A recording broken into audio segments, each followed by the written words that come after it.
नकार दिलेला आहे. प्रशासक येणं हे जवळपास निश्चित झालं आता. ते प्रशासक येणं ही औपचारिक बाब आहे. मी आपल्याला सांगतो की यापूर्वी सुद्धा जो कायदा झाला त्या कायद्याप्रमाणे ज्या दिवशी मुदत संपते त्या दिवशी त्या सगळ्याचा प्रशासकानं चार्ज घेणं हे अपेक्षितच आहे. निवडणूक चालू करण्याबद्दलच्या सूचना दिलेल्या आहेत कोर्टानं आणि आता निवडणूक स्टार्ट होते त्यावेळेला प्रशासक जरी असला तरी ती औपचारिकता असते. पण या सगळ्या कोर्टाच्या निर्णयानंतर शिवाजी पाटील आणि आमदार मुश्रीफ यांच्यामध्ये वाकडी बघायला मिळते. गंभीर प्रकारचे आरोप शिवाजी पाटील करतायत. आबाजी त्याचबरोबर अरुण डोंगळे यांच्यावर ईडी कारवाई होणार अशा पद्धतीचं भाकीत देखील शिवाजी पाटलांकडून केलं जातं. नाही, आता गोकुळची निवडणूक सुरू आहे त्याच्यामध्ये थोड्याशा प्रत्येकाच्या मतांतर भूमिका आहेत त्यामुळे सुद्धा तसे आरोप प्रत्यारोप होत आहेत. पण सन्मान्य मुख्यमंत्री महोदयाने सगळ्यांना सूचना दिलेल्या आहेत आम्हा सगळ्यांना. महायुती म्हणून आपण एकत्रित काम करायचं आहे. निवडणूक आपल्याला सगळ्यांना यशस्वी करायची आहे आणि एकत्रितपणाने कोल्हापूरच्या विकासामध्ये महत्त्वपूर्ण योगदान असणाऱ्या गोकुळची निवडणूक सुद्धा आपल्या सगळ्यांना माहिती म्हणून जिंकायची आहे. त्यामुळे या सगळ्या गोष्टी जरी असतील तरी त्याच्यावरती सूचना वरिष्ठांच्या कडून सुद्धा होतील आणि आपल्याला पुढच्या टप्प्यात या सगळ्या चित्र बदललं दिसेल. पण कन्फ्युजन करणाऱ्या भाषा कुठेतरी घसरताना दिसतात. नाही, त्याच्याबद्दलच्या सूचना सन्मान्य मुख्यमंत्री महोदय निश्चितपणे देतील. शेवटी काही मतमतांतर आहेत पण याचा अर्थ असा नाही की आम्ही सगळेजण एकमेकाचे शत्रू आहोत.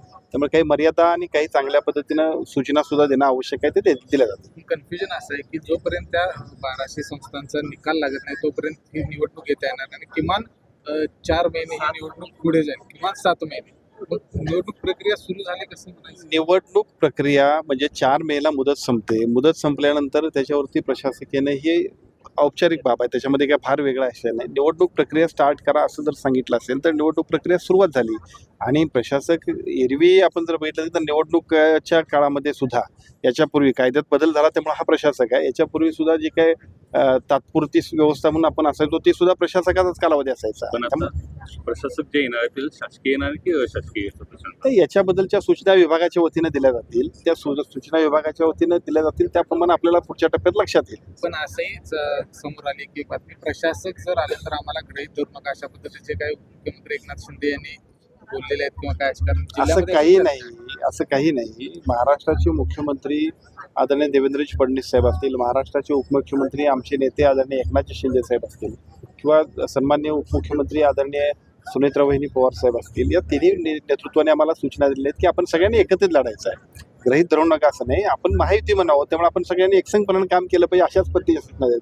मी पेपरला वाचलं, मला वाटतं लोकमतला काय होतं, मी आजच मुंबईहून आलो तर मला असं वाटतं की आपल्या सगळ्यांच्या बातम्यांनी सुद्धा वस्तुस्थिती आणि बातम्या या दोन्हीचा मेळ घालत गेलो तर बरं होईल. बच्चू कडू यांचा शिंदे गटामध्ये प्रवेश झालेला आहे, काय सांगतो? बच्चू कडू हे लढवय्ये कार्यकर्ते आहेत. प्रहारच्या संघटनेच्या माध्यमातून महाराष्ट्राच्या राजकारणामध्ये अपंगांसाठी काम असेल, वेगवेगळ्या पद्धतीच्या अनेक आंदोलनांच्या माध्यमातून त्यांची महाराष्ट्रभर ओळख आहे आणि आज आदरणीय एकनाथजी शिंदे साहेबांनी ज्या पद्धतीनं प्रत्येक सामान्य माणसाला आणि जो जो समाजासाठी काम करतो अशा कार्यकर्त्याला जो न्याय द्यायचा असतो त्याच पद्धतीचा न्याय दिलेला आहे. आणि मला असं वाटतं की खूप चांगला एक मेसेज महाराष्ट्रात आदरणीय एकनाथजी शिंदे साहेबांच्या नेतृत्वाबद्दल शिवसेनेबद्दल गेला असं म्हणायला हरकत नाही. बच्चू कडू हे सत्तेशिवाय राहू शकत नाहीत आणि त्यांच्या काही चौकशा लागणार होत्या म्हणूनच त्यांनी शिंदे गटाचा आसरा घेतला असा आरोप आता विरोधकांकडून.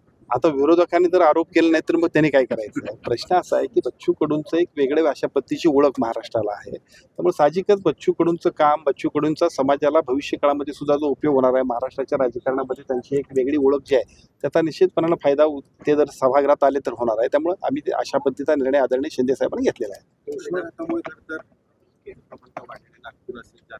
आरोग्य विभागाचे काय ॲडवायझरी?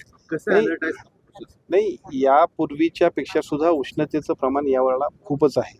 टेम्परेचर ज्या पद्धतीनं वाढलंय ते सगळं बघितल्यानंतर त्या ठिकाणी जे काय सार्वजनिक आरोग्य विभागाच्या वतीनं व्यवस्था केलेल्या आहेत त्या व्यवस्था अजून सुद्धा गतिमान म्हणजे अजून सुद्धा त्याच्यामध्ये सुधारणा करण्यासाठी ज्या सूचना दिल्या आहेत. विशेषतः नागरिकांना आमचं आव्हान आहे की ज्या पद्धतीचं टेम्परेचर किंवा एकूणच उष्णताची लाट आहे ते बघितल्यानंतर थोडंसं आवश्यकतेप्रमाणेच घराबाहेर पडा. दुपारच्या काळामध्ये कामासाठी किंवा अन्य कामासाठी सुद्धा जो जातोय तर थोडंसं टाळण्याचा प्रयत्न केला तर बरं होणार. कारण उष्माघाताचे ज्या पद्धतीनं एकूणच बळी जायची आपल्या सगळ्यांना जी भीती वाटते त्या सगळ्यासाठी फक्त प्रिव्हेन्शन करायचं असेल तर शक्यतो आवश्यकतेप्रमाणेच आपण या उन्हामध्ये आपण जावं एवढीच विनंती करू. राहिला विषय सार्वजनिक आरोग्य विभागाच्या व्यवस्थेचा, राज्यातल्या सर्व ज्या ठिकाणी उष्णतेची लाट आहे अशा सगळ्या जिल्ह्यांमध्ये तिथं बेडची जी काही उपलब्धता आहे तिथल्या यंत्रणेला सूचना दिलेल्या आहेत. आवश्यकतेप्रमाणे सर्व उपाययोजना सार्वजनिक आरोग्य विभागाच्या वतीने केल्या जातात. कोल्हापूरच्या पाणी राज्यावर ओळख आहे. अशा कोल्हापूरमध्ये आता 1 दिवसात पाणी पुरवठा केला जातोय. कसं पाहता या नाही, परवा दिवशी सुद्धा आम्ही आढावा बैठक घेतली. महापौर मॅडम इथं उपस्थित आहेत, सर्व अधिकारी सुद्धा आणि पदाधिकारी सुद्धा उपस्थित होते. पाणी पुरवठा विभागाच्या काही दुरुस्तीचे काम असतील, काही अजून सुद्धा सुधारण्याचे काम असतील. नवीन आपले हे सत्ता आल्यानंतर या सर्वच मंडळींचं मी अभिनंदन करेन की काही चांगलं नियोजन ते करतायत. त्या नियोजनाप्रमाणे थोडासा विस्कळीतपणा आपल्याला दिसत असेल तरी पुढच्या टप्प्यामध्ये पाण्याचा सुरळीत जर काही आपल्याला उपयोग व्हायचा असेल तर त्यासाठी आपण सगळ्यांनी सुद्धा थोडंसं समजून घेतलं पाहिजे. पण निश्चितपणाने ते सुरळीत होईल.